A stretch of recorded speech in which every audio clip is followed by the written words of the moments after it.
Welcome to the Great Detectives of Old Time Radio. From Boise, Idaho, this is your host, Adam Graham. If you have a comment, email it to me, box13@greatdetectives.net. Give me a call. The number is 208-991-4783. And become one of our friends on Facebook, facebook.com/Radio Detectives. This episode is brought to you by the support of our listeners. And a couple notes before we do get started. This particular episode of Agatha Christie's Poirot occurs 10 weeks after the episode we played last week. This one is from May the 3rd of 1945. And there's also another actor apparently playing the role of Poirot, substituting for Harold Huber. We do not know who this other actor is. So with that said, here now is someone starred as Poirot in Murder Wears a Mask.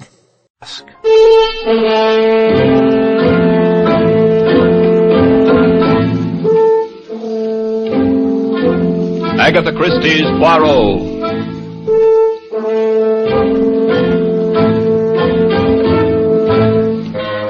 From the thrill-packed pages of Agatha Christie's unforgettable stories of corpses, clues, and crime, Mutual now brings you, complete with bowler hat and magnificent mustache, your favorite detective, Hercule Poirot, in Murder Wears a Mask.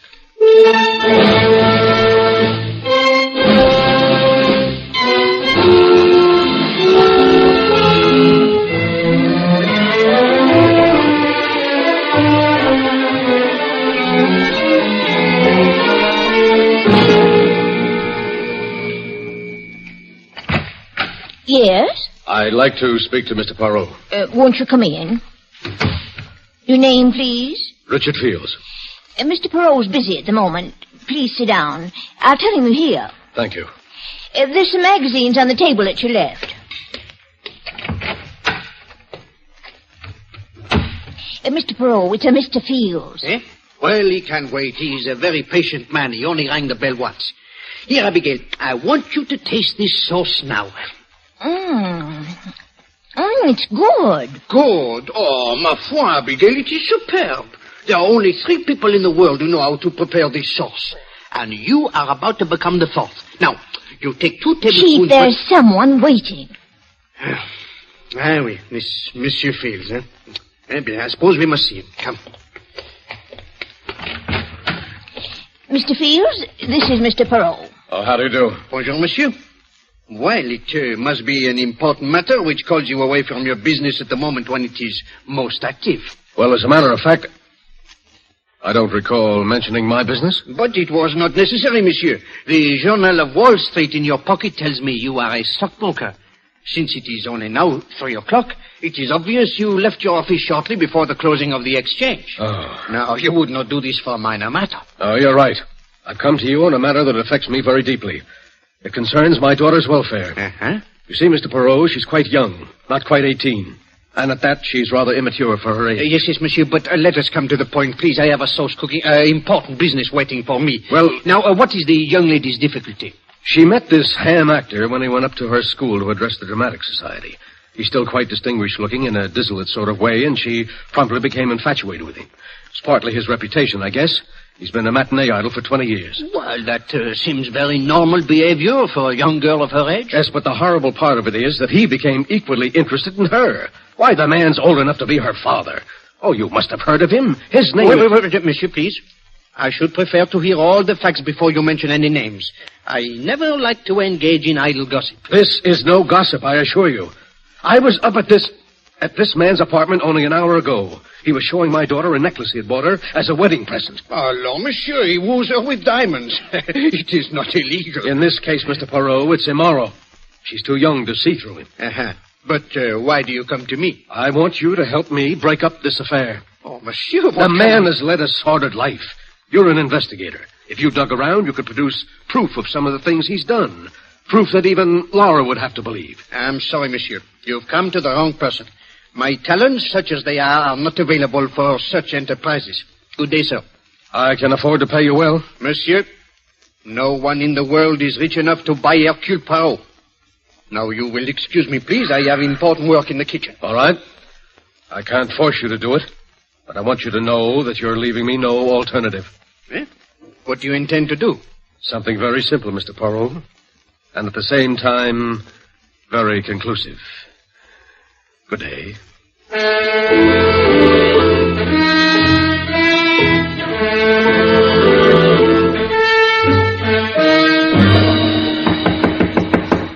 Come in. Oh, Hackett. You got here fast. I was worried, Mr. Tremaine. This is the first time you've ever called me back on my day off. I suppose that's a pretty reckless thing to do to a valet these days. No, sir, just startling. Is anything wrong? I'm afraid so. You ever seen this before? Why, yes, sir. It's the jewel case you had out this morning. I gathered it contained a pearl necklace which you bought for Miss Fields. Yes. $10,000 necklace. A wedding present. Yes, sir. Open the box, Hackett.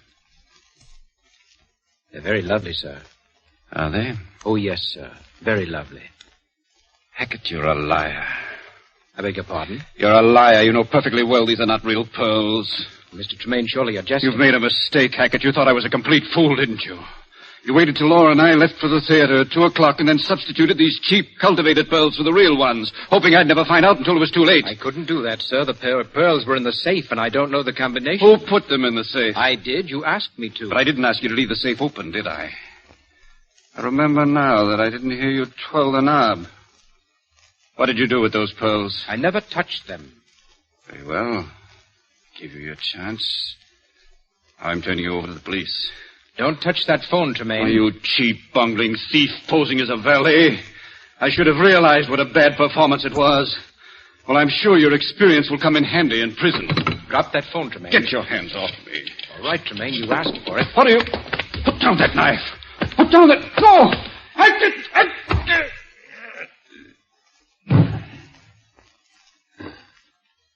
Exit. Mr. Tremaine.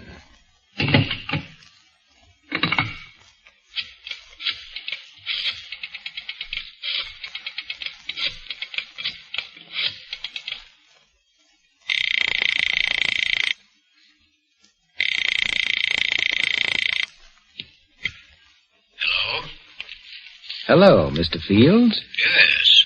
This is Archie Tremaine. Tremaine, where's Laura? Right here at my place. You filthy swine. I told you this afternoon I wouldn't have her seeing you. Well, I don't see how you can stop her. We're getting married tonight.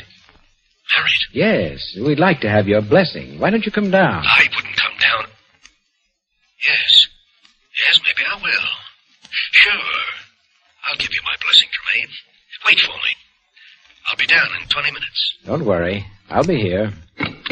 And so will the police.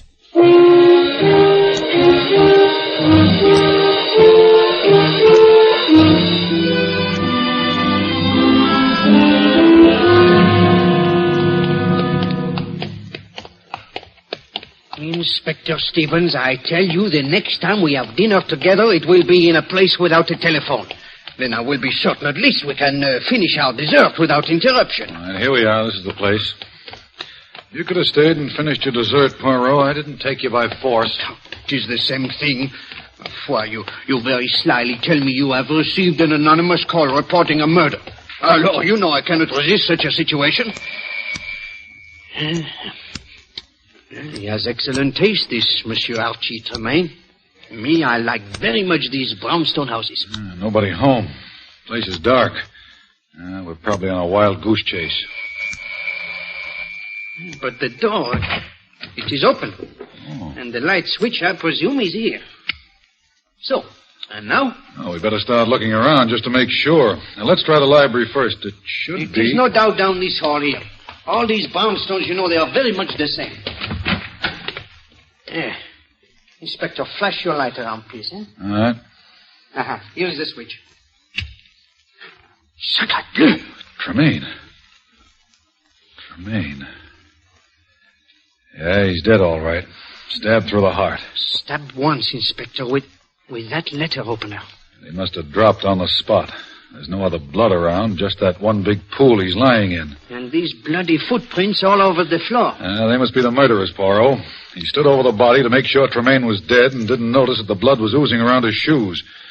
Then he went over to the desk here, maybe to make a call, then into the bathroom to wash his hands. He came out, headed for the door, And, what, Inspector? Well, footprints stopped suddenly. I don't get this. Inspector, have you observed this newspaper? Half the front page is torn off. You think the murderer dried his shoes with it? No, Inspector. I believe this is what happened. He did all the things you have described. Then, when he reached this point where the footsteps stopped, he realized that his shoes were bloody. Well, he could not go out wearing such shoes, and he could not carry them in his hands. Now, he looked down, and voila! He sees another pair of shoes. Fine, clean shoes, free of any blood. Where? On the feet of the dead man. You mean these shoes belong to the murderer? But obviously. They are covered with blood, and the laces are open because the shoes are a trifle too small. Mm-hmm. Now, the murderer put on the dead man's shoes. He finds they are too large. So, he tears up part of the newspaper and stuffs it into the shoes in order that he may walk with more comfort. By Jove, Poirot, I believe you're right. Now, all you have to do is to find the owner of these shoes. We'll try it through checking the manufacturer's code number. Wait, perhaps I can make the task easier, Inspector. I think you will find that the owner of these shoes is a stockbroker named George Fields. Now, look, Poirot, this is too much. You've been working your little gray cells overtime. How can No, you... No. I will explain, mon ami. I will explain. You will notice that the heel of the right shoe is worn down considerably more than the left. Earlier today, this Monsieur Fields, who limps rather badly, came to see me. He uttered dire threats against someone who fitted the description of poor Monsieur Tremaine here. So you see, Inspector, I employ the sharp eyes and the ears rather than the little gray cells. And they tell me that you had better question this Monsieur Fields at once.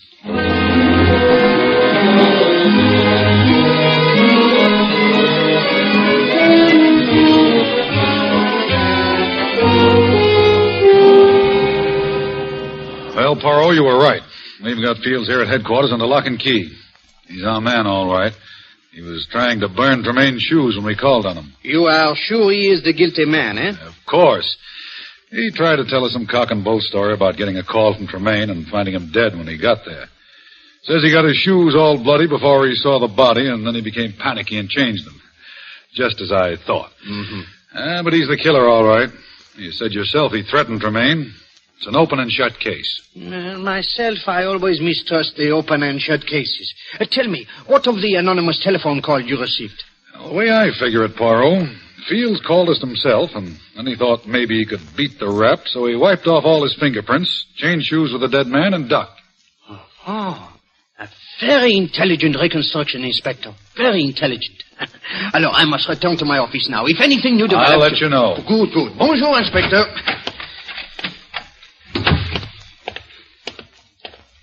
Mr. Poirot. No.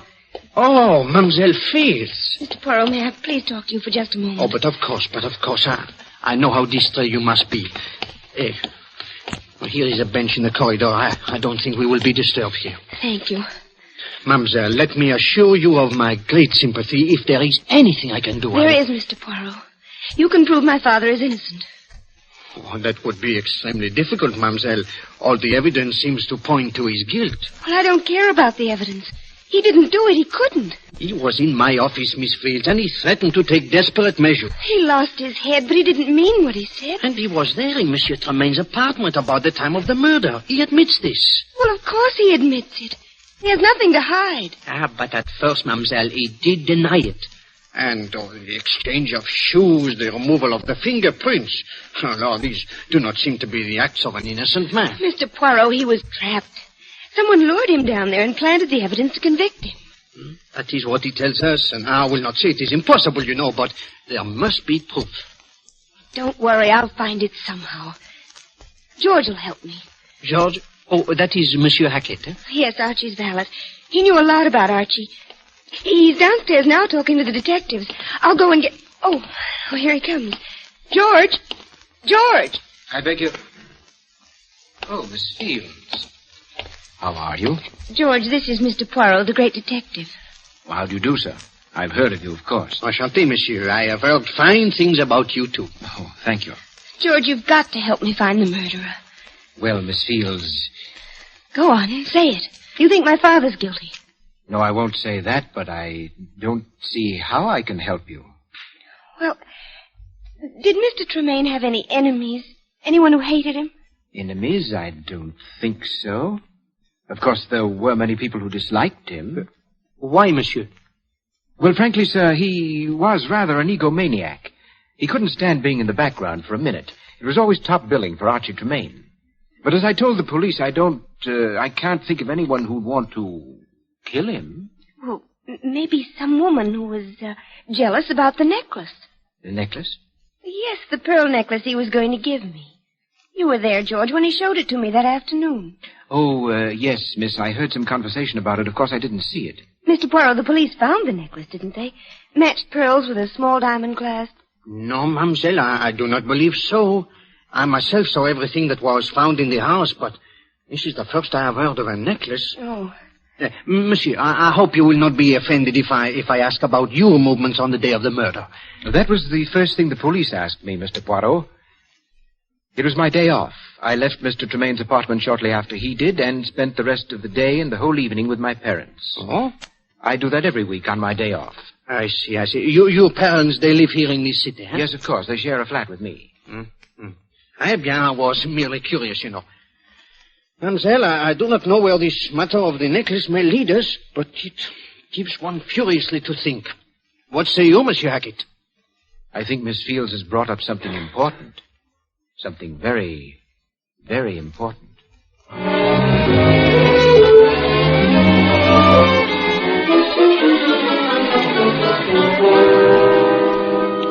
Now listen, you two.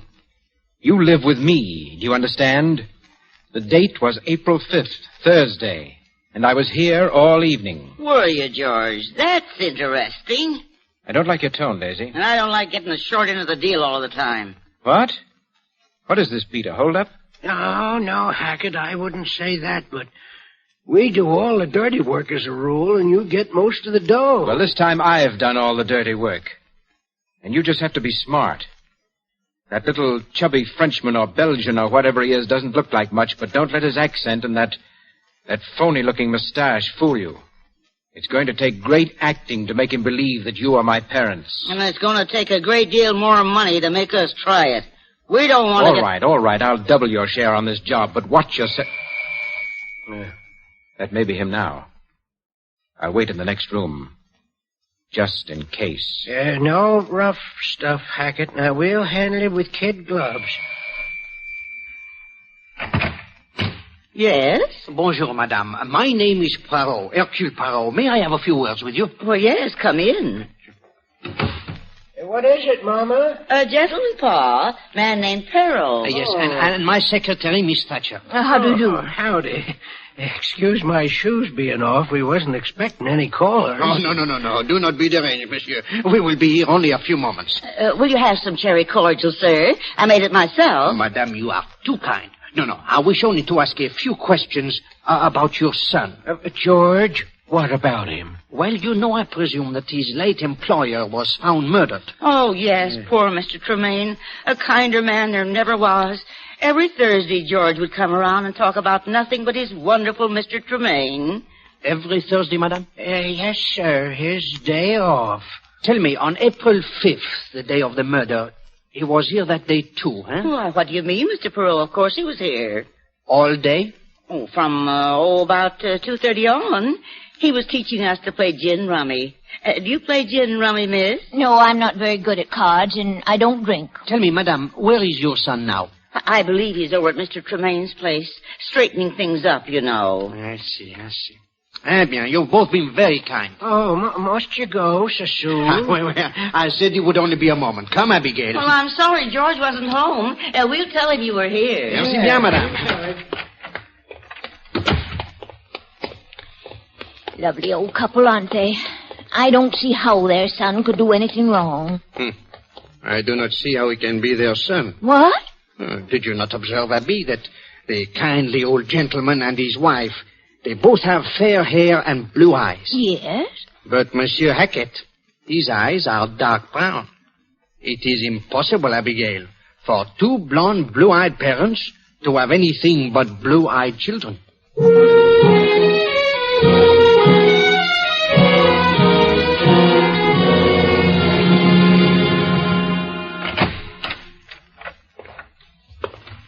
May I help you, sir? Oh, yes, if you don't mind. I am interested in a necklace which you recently sold to a Mr. Archie Tremaine. Really? May I ask what your interest is? Oh, my name is Hercule Poirot. I would like Hercule Poirot, the brilliant Belgian detective. Oh, monsieur, I am flattered. Most people take me for French. We've heard of you, the diamond people in Antwerp. They speak your name with reverence. Well, thank you. Now, about this necklace. Oh, yes. You did sell a necklace to Monsieur Tremaine, eh? Yes, a very fine pearl necklace. See, it was delivered to him on April 3rd. 2 days before he was murdered. Yeah, this puts a new light on everything. How so, Chief? Well, the motive, Abbe. If the motive was robbery, Monsieur Fields is clear. He himself is very wealthy. He would not kill for jewels. But it's gone, Chief. Who took it? I do not know, Abbe. But when we find the person who has the necklace, we will have the murderer. In that case, Mr. Poirot, you'll have to arrest me. Eh? You? I have the necklace right here. Mr. Tremaine returned it on, let me see, on April 5th, last Thursday. Monsieur Tremaine himself returned it? Yes, Mr. Poirot. He'd bought it on the understanding that he could return it within 10 days. He walked in here last Thursday, said he'd changed his mind about the lady and the necklace. And you refunded his money? Yes. As a matter of fact, we gave him the cash. It was just after 3 and the banks were closed. He said he was leaving town that night. Well, there you are, Chief. That brings Mr. Fields right back into the picture. Monsieur, you are quite certain that it was Archie Tremaine who was here? Positive. Well, his picture was in the papers every other week. I imagine everybody knew what Archie Tremaine looked like. The silver hair, the monocle. No, then it must be so. Come, Abigail. There is still one small matter about which I must satisfy myself. Where are we going, Chief? To the library, Abby, to do some research. The library? What do you expect to find there? The biography of a murderer.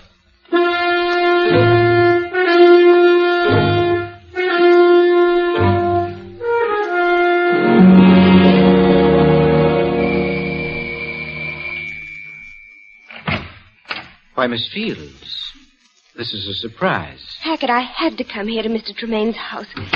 I had to come and see for myself. Is there anything... I'm terribly sorry, miss. I've gone through all of Mr. Tremaine's belongings, and there's not the slightest clue, not the slightest suggestion that anyone else could have killed him. Oh, it's horrible. Horrible. They've indicted him, Hackett. They're going to try my father for murder. Yes, I know. They were about to let him go because of that missing necklace. And then they found out that it had been returned. I can't understand it. I can't believe that Archie returned it. We were going to be married. It was all agreed. Well, miss, your father was so set against it that perhaps... Oh, no, that would have made Archie more stubborn. If I could... Wait. I just thought of something. What time was that necklace returned? A little after 3, according to the jeweler. At least that's what the papers say. A little after 3? Yes, miss. But that's impossible. Oh, why didn't I think of it sooner?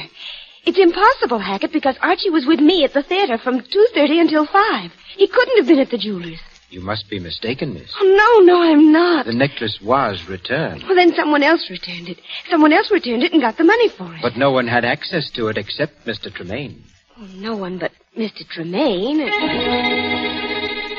And you. Me? You, Hackett. You had access to the necklace, and you knew my father had threatened Archie. You're the murderer. Sit very quietly, Miss Fields. I don't want to shoot you unless I have to. You killed him. You stole the pearls, and you framed my father. I'm going to call the police. No, you don't. Tremaine tried that. Now he's dead. No, that won't do either. The door is locked. I locked it as you came in. Get away from me. Get away! I'm sorry, my dear. Now I'll just gag you so that you're not tempted to scream again. There we are. Now.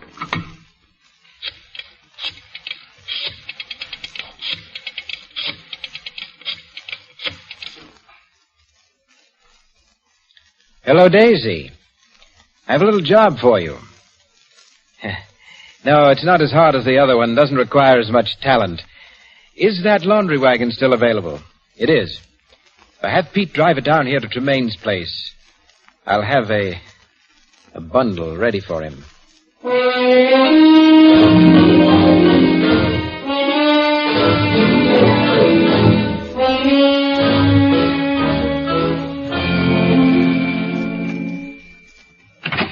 Pete.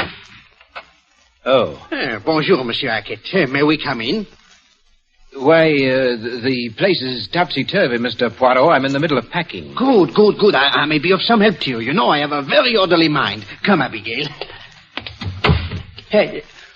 Oh, but, monsieur, this is not the middle of the packing. It is barely the beginning. Yes, the other rooms are all done. I've left this one for the last. And after this room is packed away... The curtain will ring down on Archie Tremaine. Ah, oui. You phrase it so well. Of course, there is still the small matter of punishing the murderer. Yes, I know. You know, I feel sorry for him. For whom? For Mr. Fields. He's not really a murderer. I mean, say he's not the criminal type. He was driven to do what he did. Oh? You know, that is very interesting, Monsieur Hackett. Very interesting. I see that you are quite a student of criminology. Well... Oh, come, my friend. Do not be so modest. You have many accomplishments. Have I? But of course. For example, I would suggest that you have at one time been an actor. What? Oh, do not leap so, monsieur. Look, you frightened my secretary. She's dropped your glove. Oh, yes, my glove. Well, you startled me, Mr. Poirot. I didn't think that anybody would remember me. I gave up the theater some years ago. Au contraire, monsieur. I do not remember you. I never saw you. But you still use the expressions of the theater. Did you not say, Monsieur Tremaine always wants top billing? You see? Tell me, what was your thought on the stage? Impersonations, n'est-ce pas? I did some impersonations. Why? No, I was merely wondering if your experience as an actor could have something to do with this case. I'm afraid I don't understand. Well, by a strange coincidence, monsieur, this case involves a very clever impersonation. Really? Oh, that's the back door. You're expecting a delivery, eh? No, it must be the laundry wagon. I'm sending out all the soiled stuff. Wait, Monsieur Hackett. I will go with you. You will... What? I will go with you. I have a tremendous interest in this laundry. Why, there's no need for you to go. The bundle is already at the back door. Nevertheless, I should like to see it. You know, I have developed an overwhelming curiosity about the laundry ever since I picked up this glove from the floor. Glove? Oui. One solitary, unaccounted-for lady's glove. It was careless of you, Monsieur Hackett, to leave it lying about. You were much more methodical when you did away with Archie Tremaine. What? You don't know what you're talking about. I assure you, my friend, I know precisely what I'm talking about. You are a thief, Monsieur Hackett. You have been one since you gave up the acting 5 years ago. Ah, yes, monsieur, I looked it up. You have plied your trade by posing as a valet or butler and stealing from your employer when the opportunity presented itself. In this case, the opportunity came on the day you saw the necklace Monsieur Tremaine had bought for Miss Fields. You stole the necklace and went to the jeweler's impersonating Tremaine and received the cash for it. Why, you're mad. Unfortunately, Monsieur Tremaine found you out the very same day. He threatened to call the police. So you killed him. And then a delicious thought occurred to you, monsieur. The thought of implicating an innocent man. So you called the police to tell them of a murder. That was a mistake, monsieur. That was when I started to believe... All right, Poirot. You're clever, but you talk too much. I guess Pete will have 2 more bundles to take with him. Okay, Pete. Pick him up, Hackett. But I thought... Where's Pete? Don't worry, we've got him nice and safe in a patrol wagon. Right where you'll be in just a minute. You see, monsieur? Your goose is boiled.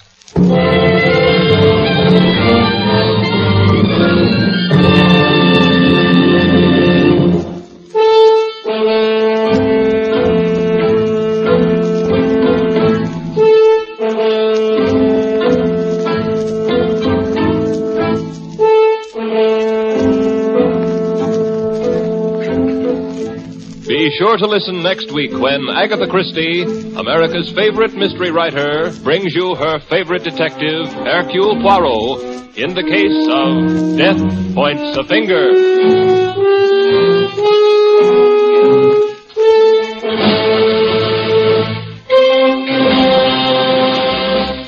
Agatha Christie's Poirot is directed by Carl Eastman. This is the Mutual Broadcasting System. Welcome back. Well, kind of an inverted Columbo-style mystery. And there were a couple of these like that on this particular series, and I think it all worked together pretty well here. So, a unique use of a laundry truck, I guess.